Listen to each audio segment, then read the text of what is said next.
भारतीय गुरु दर्पण में राजेश गुरु का नमस्कार सभी देशवासियों को। आज हम चर्चा करेंगे नियोजित से जो विशिष्ट शिक्षक बने हैं। ये जो आपको लगेगा, लेकिन ये नियोजित और विशिष्ट दोनों के लिए ही महत्वपूर्ण होगा।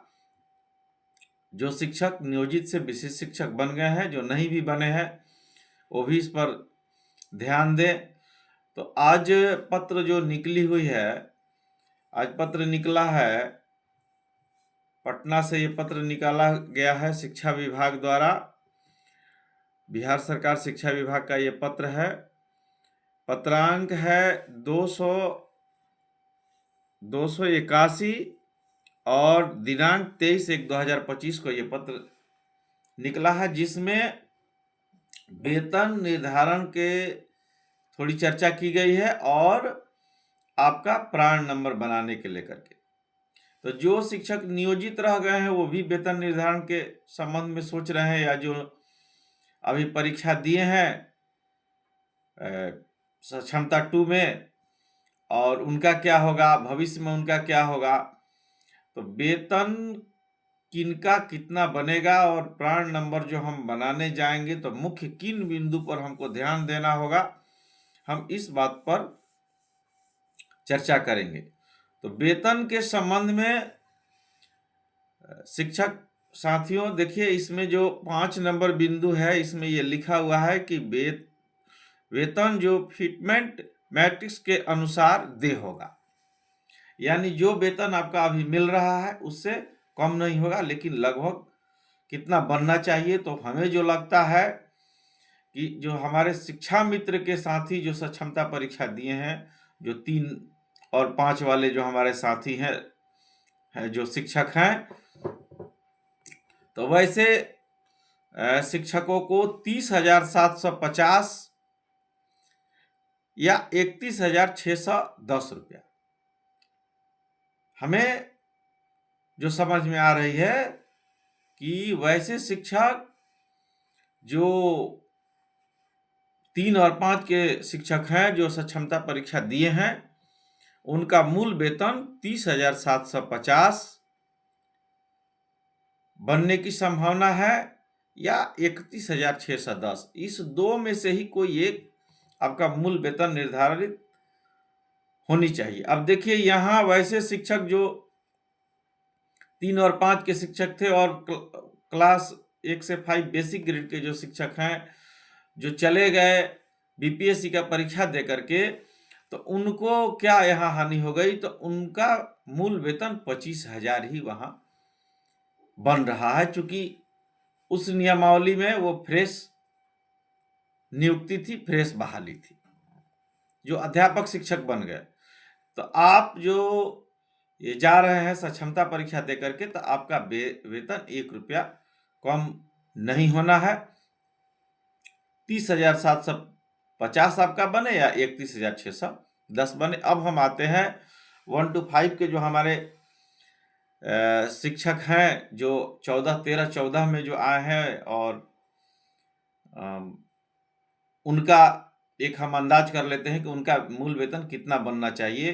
तो 27,320 रुपये या 28,140 रुपये। हमें जो लगता है इसी दो में से कोई एक मूल वेतन आपका निर्धारित होनी चाहिए, क्योंकि पत्र में आपका मूल वेतन का उल्लेख नहीं किया गया है। जो आपका वेतन अभी बन रहा है और आपका योगदान जो तिथि है 1 तारीख या 1 से लेकर 7 तारीख के बीच में, इन सभी बिंदुओं पर विचार करते हुए आपका वेतन बनेगा, जिस पर मैं भी विचार करते हुए जो बनना चाहिए, जो हमें समझ में आ रहा है, वो मैं आपके समक्ष रख रहा हूँ। अब आइए 6 to 8 के टीचर।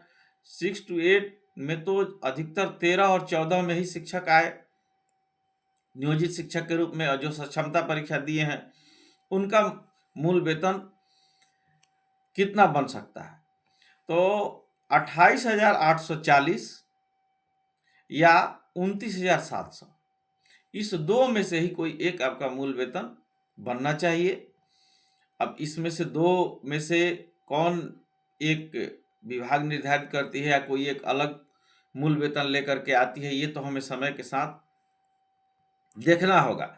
अब आइए प्राण नंबर।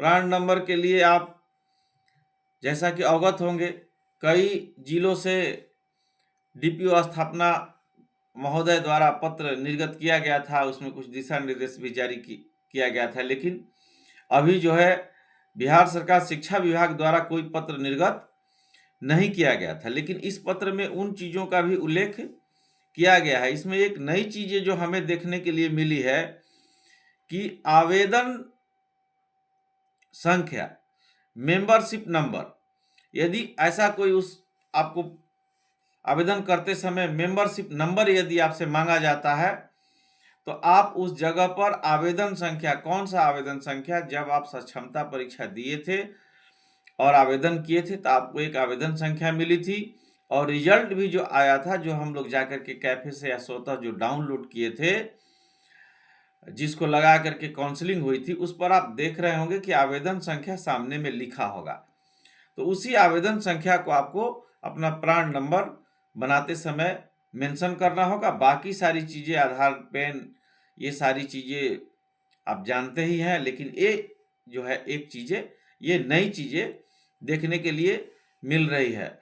बहुत ज़्यादा नहीं, शॉर्ट में ही मैं मुख्य बिंदु को आपको बताने की कोशिश कर रहा हूँ, जिसका सार और निष्कर्ष जो है वो घूम फिर करके लगभग यही चीज़ें आएगी। तो ये जो चीज़ें हैं, इन चीज़ों को हम लोगों को ध्यान देना होगा। तो काफ़ी साथी सोच रहे हैं, काफ़ी लोग सोच रहे हैं कि हमारा मूल वेतन कितना होगा।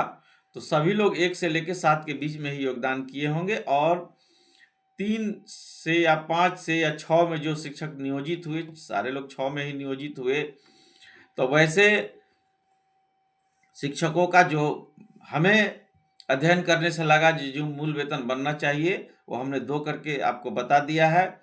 जो शिक्षा मित्र से हमारे साथी अभी तक नियोजित हुए, अब विशिष्ट होने जा रहे हैं, उनका 3,750 से 31,610, इन 2 में से जो हो। जो टीईटी से 1 to 5 में शिक्षक आए हैं, 27,320 से 28,140, इन दोनों में से जो आपका बन जाए। और 6 to 8 में टीईटी से जो शिक्षक आए हैं, चूँकि 6 to 8 में स्नातक ग्रेड में फर्स्ट बार टीईटी से ही शिक्षक आए, तो वैसे शिक्षकों का 28,840 से 29,700 आपका जो बन जाए। अब बात रही कि जो शिक्षक नियोजित रह गए हैं, अभी जो परीक्षा दिए हैं या परीक्षा नहीं दिए हैं, तो वो तो सर्वविदित है कि आपका 3% इंक्रीमेंट लग करके 1 जनवरी से, और जो आपका होगा वो आपका बनेगा।